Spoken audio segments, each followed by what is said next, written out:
देखिए इसमें कास्टिंग कर रहे हैं, ऐसा नहीं बोलना चाहिए। देखिए राजनीतिक मामला है, आम आदमी क्या बोल सकता है इस पर। देखिए मनोज झा ने किसी गलत सेंस में पाठ नहीं किया है और बात बात पर लोगों की भावना को आघात करना, अगर इतना ही भावना आघात हुआ था तो 21 तारीख का पढ़ा हुआ कविता 26-27 तारीख को इन लोग को तकलीफ हुई। भाई ठाकुर तो शुरू से शोषण करता ही आ रहा है देश आज़ादी के बाद से, देश आज़ादी से पहले से भी। आवश्यकता से ज़्यादा बोलना कुछ नेताओं की आदत हो जाती है। नहीं, जो हो रहा है सही है, गलत नहीं बोला है। क्या मैं ठाकुर हूँ तो बोलते थे, उसमें तो ब्राह्मण लोग भी शामिल था, खाली ठाकुर लोग भी तो नहीं था ना। लेकिन बदनाम ठाकुर होता है, उसमें तो बुनियार लोग भी हैं। नमस्कार, मैं हूं देवांशु। आप देख रहे हैं news for nation. Manoj Jha ने संसद में ठाकुरों पर एक कविता पढ़ी, उसके बाद से बिहार की सियासत में तलवारें जो हैं वो खिंच चुकी हैं। इस वक्त शाम हो चुका है और हम हैं गांधी मैदान में। गांधी मैदान के अंदर लोग आते हैं और इवनिंग वॉक करते हैं। आप लोग भी इवनिंग वॉक ही करने आए थे। हाँ। ठाकुर को लेकर पूरा विवाद छिड़ा हुआ है, क्या कहेंगे? पता तो होगा आपको मामला। कौन ठाकुर? संसद में मनोज झा ने कविता पढ़ी ठाकुरों पर। उसके बाद आनंद मोहन ने कहा कि अगर मैं होता संसद में तो जीभ काट के सदन की तरफ फेंक देता। हाँ, कैसे देखते हैं इस बयान को? देखिए इसमें कास्टिंग कर रहे हैं, ऐसा नहीं बोलना चाहिए। हाँ, आप क्या मानते हैं? हाँ, वही बात है। कास्टिज़न ये सब नहीं होना चाहिए, वो आपस में मिल के रहना चाहिए। तो हाँ, मिल के रहना चाहिए। हाँ, जी जी। इसमें मिल के रहना चाहिए। ऐसे में तो इमेज खराब है ना होता है। बीजेपी के भी कई विधायक कह रहे हैं कि नीरज कुमार बबलू हैं विधायक, वो कह रहे हैं कि अगर राजपूत नहीं होते देश में तो ये देश मुगलिस्तान हो जाता। ऐसा कुछ नहीं है। हाँ, ऐसा कुछ ऐसा कुछ नहीं, ऐसा कुछ नहीं। सब मिलजुल के किया। हाँ। मिलजुल के सब किया, ऐसा थोड़ी है।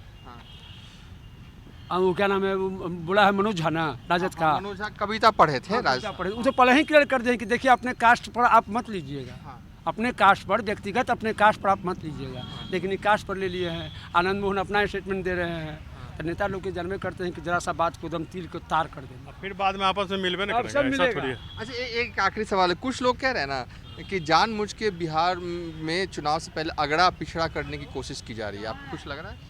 ना, ऐसा नहीं लग रहा। वो दोनों में तो कम से कम नहीं होगा। नहीं होगा। ना नो नो नो नो ऐसा हो। चलिए, शाम का वक्त है, कुछ लोग और आएंगे तो हम उनसे भी पूछेंगे। दूसरी छोर देख रहे हैं, एक शख्स जो है वो आते हुए नजर आ रहे हैं, हम उनसे पूछेंगे। देखिए, ठाकुर को लेकर विवाद हो गया संसद में। मनोज झा ने ठाकुरों पर एक कविता पढ़ी, उसके बाद से ही आनंद मोहन ने कहा कि जीभ काट, अगर मैं होता संसद में तो जीभ काट कर फेंक देता। क्या कहेंगे इसको? इस बारे में कुछ मालूम नहीं है। नहीं मालूम। इस पॉलिटिक्स के बारे में हमको कुछ पते नहीं है। ठाकुर विवाद पे जो चल रहा है बिहार के पॉलिटिक्स में, मनोज झा जो है वो संसद में ठाकुरों पर कविता पढ़ते हैं। उसके बाद आनंद मोहन कहते हैं कि अगर हम होते संसद में तो जीभ काट कर फेंक देते। क्या कहेंगे इन सब चीज़ों पर? देखिए राजनीतिक मामला है, आम आदमी क्या बोल सकता है इस पर। हर पार्टी का अपना व्यू है, अपना विचार है। अब उसमें उन्होंने क्या बोला, उस वक्तव्य को तो मैं जानता नहीं हूँ। अगर मुझे मालूम हो तो मैं उससे प्रतिक्रिया दे सकता हूँ। कविता उन्होंने पढ़ी थी ठाकुरों पर, मनोज झा ने। देखिए कविता एक दूसरी चीज़ होती है और किसी पे डायरेक्ट कटाक्ष करना दूसरी चीज़ होती है। अगर कोई ठाकुर वर्ग समूह को तो उन्होंने कुछ कहा नहीं, जो कविता थी उस कविता को उन्होंने पढ़ा। इस पर किसी को जातिगत विवाद करना उचित नहीं है, ठीक है ना। यही मैं कहना चाहता कहा हूँ। जा रहा है कि जो है वो बिहार में अगड़ा पिछड़ा करने की कोशिश की जा रही है चुनाव के मद्देनजर। ऐसा हो सकता है, बिहार में पॉलिटिक्स बड़ा निम्न स्तरीय है। यहाँ पे उच्च स्तरीय पॉलिटिक्स नहीं है। नेशन के बारे में लोग नहीं सोचते हैं, अपने बारे में ज़्यादा सोचते हैं, राज्य के बारे में भी कम सोचते हैं। तो ये यहाँ का दुर्भाग्य है जनता के लिए। यहाँ की राजनीतिक पार्टियाँ जो हैं वो राज्य के और देश के लिए नहीं सोचती हैं, अपने समुदाय और अपने लाभ के लिए सोचती हैं। मनोज झा ने जो कविता पढ़ा था ठाकुरों पर, उस पर क्या कहिएगा आप? देखिए मनोज झा ने किसी गलत सेंस में पाठ नहीं किया है। ये कुछ लोग राजनीतिक कारण से मानसिक दिवालियापन लोग ने कहा है। केवल राजपूत जाति में ही ठाकुर नहीं होते हैं, भूमिहार में भी ठाकुर होते हैं, ब्राह्मण में भी ठाकुर होते हैं, नाई समाज भी लोग ठाकुर लिखता है, कई लोग ठाकुर होते हैं। और ये बिना मतलब का नफरत का बात और बात बात पर लोगों की भावना को आघात करना। अगर इतना ही भावना आघात हुआ था तो 21 तारीख का पढ़ा हुआ कविता 26-27 तारीख को इन लोग को तकलीफ हुआ। नहीं हो सकता है कि नहीं देखा हो, बाद में देखा हो, 2 दिन नहीं, बाद, ऐसा भी क्या होता है बात करते हैं कि अब आप नीरज कुमार बबलू और सुशील कुमार मोदी, ये लोग बाद में देखा होगा। सुशील कुमार मोदी तो राज्यसभा के सदस्य हैं जहां ये बात बोला जा रहा था। उस दिन पूरे पार्टी के लिए व्हिप जारी था। सुशील कुमार मोदी क्या कर रहे थे, वही ना बैठे हुए होंगे। तो ये सब बेकार का बात है और बिल्कुल मनोज झा ने एक सामंती व्यवस्था के खिलाफ जो कवि ने लिखा है उस पर उन्होंने बात कहा है। बिल्कुल उनकी भावना किसी को, किसी जाति समाज धर्म को ठेस पहुंचाने वाला नहीं है। आप मानते हैं कि वो बयान जो है वो राजपूत के खिलाफ कतई नहीं था? बिल्कुल नहीं है, बिल्कुल नहीं। अच्छा, आनंद मोहन ने जो बयान दिया कि अगर मैं होता संसद में तो जीभ काट कर फेंक देता सदन की ओर, ये इसको कैसे देखते हैं? अब तो बहुत बहादुर लोग बहुत बात बोलेगा, बहुत कुछ कह देगा। आज वो कहेंगे कि हम ठाकुर हैं, भूमिहार कहेगा कि हम ठाकुर हैं, हजाम कहेगा कि हम ठाकुर हैं, ब्राह्मण कहेगा कि हम ठाकुर हैं। ये कैसे हो जाएगा? अब राय यादव भी लिखता है, राय भूमिहार भी लिखता है, तो इसका क्या मतलब है? किसी के टाइटल से किसी को आप बोल दीजिएगा कि हाँ, किसी को अगर जाति विशेष को उल्लेखित करते हुए ये बात कहा जाता तो ये गलत होता। ये बिल्कुल गलत होता। लेकिन ये किसी संदर्भ में सामंती व्यवस्था के खिलाफ जो पाठ पढ़ा गया है उसमें मनोज झा जी ने कहीं कोई गलत बात नहीं कहा है। क्या कहिएगा, विवाद जो चल रहा ठाकुर विवाद पे, क्या कहिएगा? मनोज झा ने कविता पढ़ा, उसके बाद बीजेपी के कई विधायक और आनंद मोहन तक कह रहे हैं कि अगर हम होते संसद में तो जीभ काट के फेंक देते। क्या लगता है, मनोज झा ने गलत पढ़ा था क्या कविता? अरे भाई, ठाकुर तो शुरू से शोषण करता ही आ रहा है, देश आज़ादी के बाद से, देश आज़ादी से पहले से भी। वो क्या करना, शोषण करता है ठाकुर? कौन ठाकुर करता है? क्योंकि ठाकुर तो कई लोग लगाते हैं। ठाकुर लोग कई लोग जो फॉरवर्ड लोग वही ना लगाते हैं, वही लोग ना करते हैं। शोषण चला आ रहा है, शुरू से आ रहा है, कोई नया बात थोड़ी है। ये आप महसूस करते हैं? एकदम करते हैं, कहाँ नहीं करेंगे। बैकवर्ड को मिलता क्या? कुछ नहीं मिलता। सब तो मालिक वही लोग बैठा है, सब लोग वही लोग करता धरता है।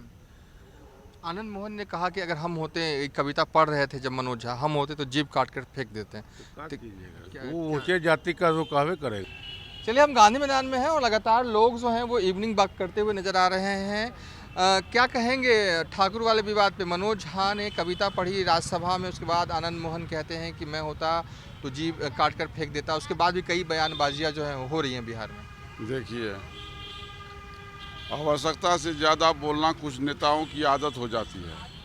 मैं आपको भाई बता दूं कि 1988 में हीरक जयंती हुआ था, जनता दल का जन्म हुआ था, जिसके नेता हमारे आदरणीय विश्वनाथ प्रताप सिंह हुए, और उसी 10 मार्च 1990 को आदरणीय लालू प्रसाद जी मुख्यमंत्री बने। शरद जी, स्वर्गीय शरद यादव ने रिजर्वेशन लेकर के, आरक्षण लेकर के आया। कर्पूरी जी, आदरणीय स्वर्गीय कर्पूरी ठाकुर को मैं सादर नमन करता हूं, जिन्होंने आवाम को 22% दिलवाया और 27% रिजर्वेशन उस समय पिछड़ों को मिला। आज अगर मौलिक अधिकार की बात कोई रखता है, मनोज झा की चर्चा होती है। आदरणीय मनोज झा जी ने कोई गलत नहीं कहा, उसके अंदर समाजवाद की उत्पन्न भावना को उन्होंने उजागर किया है। अगर कोई जीभ काटने की बात करता है या उसको गोली मार देने की बात करता है तो उसकी मानसिकता आज भी ठाकुर वाली भाषा वो आज भी बोलते हैं, इसलिए वो बोल रहे हैं। तो आनंद मोहन, चेतन आनंद यहाँ पर गलत है? 100% है। मनोज झा सही है? बिल्कुल सही है। समाजवाद का उन्होंने प्राथमिकता दिया है, जाति विशेष की बात उन्होंने नहीं की है। अगर चेतन आनंद अपने आप को ये कहवा लाना चाहता है कि मैं बिहार के दबंग विधायक का बेटा हूं या सांसद का बेटा हूं, उसे पता नहीं है चेतन आनंद को जो समाजवाद की उत्पत्ति हुई तो हुई कहां से, उसको ये मालूम होना चाहिए। यह देश भारत है और भारत माँ के कोख में पैदा लेने वाला हर सामाजिक न्याय के पहरेदार को यह अधिकार है बोलने का। अच्छा, आप मानते हैं कि बीजेपी के एजेंट हो गए हैं मनोज झा? आनंद मोहन ने कहा है आज। लालू यादव दूसरी तरफ कह रहे हैं कि बुद्धिमान व्यक्ति है मनोज झा। आरोप लगाना, आरोप किसी पर कोई लगा सकता है। अगर आप आप पर हम आरोप लगा दें कि पत्रकार महोदय ऐसा बोलते हैं। मनोज झा जी कोई बीजेपी तीजेपी के पीछे जाने वाले नहीं हैं। वह स्वाभिमानी व्यक्ति, मैं व्यक्तिगत रूप से उनका परिचित हूँ, मैं उनसे व्यक्तिगत परिचित हूँ। मैं ऐसा नहीं है कि मनोज झा जी को मैं नहीं जान रहा हूँ, वो व्यक्तिगत मैं उनको जानता हूँ और अच्छी तरह से जानता हूँ। वो मेरे गांव तक पहुँचे हैं, मेरे इलाके में लोकसभा चुनाव हो, विधानसभा चुनाव हो, वहाँ तक वो जाते थे। इसलिए उस पर कोई प्रश्नवाचक चिन्ह अगर उठा रहा है ना तो उसकी मानसिकता है। आप क्या कहेंगे पूरे विवाद को लेकर? नहीं, जो हो रहा है सही है, गलत नहीं बोला है। क्या मनोज झा सही बोले? हाँ, सही बोला है। हाँ, लेकिन अब विरोधी कह रहे हैं उनके कि ठाकुरों पर कविता पढ़े हैं, ठाकुरों पर ये कटाक्ष था। विरोधी का काम है बोलना। जो बोलता है बोलने दीजिए। ठाकुर वाला विवाद पता है भाई? मैं हमको पता नहीं है, मुझसे तो दूर। ओके, चलिए ठीक है। चलिए और कुछ और लोगों से भी हम बात करेंगे, लेकिन थोड़ी देर और आपसे बात कर लें। तो क्या लगता है, कुछ लोग कह रहे हैं कि ना बिहार में चुनाव से पहले अगड़ा पिछड़ा करने की कोशिश की जा रही है। ये अगड़ा पिछड़ा कुछ नहीं चलेगा। ये अगड़ा पिछड़ा करने से कुछ होने वाला नहीं है। अगर आप अगड़ा पिछड़ा की बात किए तो आप बहुत अनुभवी पत्रकार हैं, तो एक चीज़ को आप जानिए, पिछड़े वर्ग के नेता हैं आदरणीय नीतीश कुमार जी। नीतीश कुमार जी को सब दिन लोग दूसरे भावना से देखा। जब तक नीतीश कुमार जी भाजपा के गोद में रहा तो बहुत मीठा लगता था उन लोगों को। आज नीतीश कुमार बहुत खट्टा लग रहा है। जब ये पटना की ये राजधानी, मैं 86 में पटना आया था पढ़ने के लिए, मैं उस दिन से पटना को देख रहा हूँ। और आज जब पटना की विकास को मैं देखता हूँ तो निश्चित रूप से ये नीतीश कुमार को ये श्रेय जाता है। देखिए, वो कविता बहुत पहले लिखा हुआ था, लेकिन उन्होंने जो एक चीज़ बोला वो गलत बोला कि वो ब्राह्मण है, मनोज झा जी, ठीक है, कि मैं ठाकुर हूँ। तो बोलते थे उसमें तो ब्राह्मण लोग भी शामिल था, खाली ठाकुर लोग भी तो नहीं था ना। लेकिन बदनाम ठाकुर होता है, उसमें तो बुनियार लोग भी हैं, वो लोग भी किए हैं, ऐसा नहीं है। उनका भी खेत था, कुआं था, सब कुछ था, ट्रैक्टर भी उन्हीं का था, हल भी उन्हीं का था, यही सब्जेक्ट था ना उसी पर। तो इसमें देखिए क्या है ना कि ये लोग अभी 6 दिन क्यों लगा इसको बोलने में। ये बोलना था तो इनको उसी दिन बोलना चाहिए था, उसके अगले दिन बोलना चाहिए था, लेकिन इसको 6 दिन क्यों लग गया बोलने में। इसमें एक बहुत अच्छा आपको दिए हैं संजय सिंह वक्तव्य, मैं उनके वक्तव्य से सहमत हूँ। उन्होंने बहुत सही कहा कि ये हर चीज़ में ठाकुर को, अब देखिए ना फिल्म में भी लोग ठाकुर को ही सब्जेक्ट बना लेते हैं, हर जगह ठाकुर। जब उनको पॉजिटिविटी चाहिए तो ठाकुर, देखिए आपका जवान फिल्म में भी ठाकुर, राठौर, अभी जो आ रहा है आप फिल्म में आपका सलमान खान का टाइगर 3, उसमें भी वो राठौर है। तो जहाँ लोगों को पॉजिटिव चाहिए वहाँ पर वो लोग इस्तेमाल कर लेते हैं, और बाकी लोग जो जब मौका मिलता है उसको दुत्कार देते हैं, बोल देते हैं। ये वोट बैंक की राजनीति है टोटली, जो है ना, ये ओबीसी को खुश करने के लिए ये लोग साला प्रोपगंडा फैला रखे हैं। ओबीसी को कौन खुश कर रहा है, आपको क्या लग रहा है, कौन खुश कर रहा है? आपने कहा देखिए, इसमें सभी पार्टियां हैं, मैं किसी पार्टी सिंगल का समर्थक नहीं हूँ। जो गलत करता है मैं उसको गलत बोलता हूँ, जो सही बोलता है मैं उसको सही बोलता हूँ। अच्छा, कुछ लोग कह रहे थे कि बिहार को चुनाव से पहले अगड़ा पिछड़ा में बांटने की कोशिश हो रही है। एकदम हो रहा है, सब लोग राजनीति कर रहे हैं। देखिए, जेन्यून राजनीति आज के डेट में पॉसिबल है ही नहीं। इसमें सबसे बड़ा कारण क्या है कि हम लोग खुद नहीं सुधरे हुए हैं, तो हम नेताओं को क्या बोलेंगे। हम खुद जाति विवाद, हाँ, हम खुद करते हैं कि ये मेरे जात का है, इसको वोट दो, ये मेरे जात का है, इसके वोट दो, वो मेरे जात का है, उसको वोट दो। तो क्या होगा बताइए। तो पहले खुद सुधरना होगा, फिर दूसरे को बोलना होगा कि आप सुधरिए। पहले खुद सुधरना होगा, फिर दूसरों को सुधारना होगा।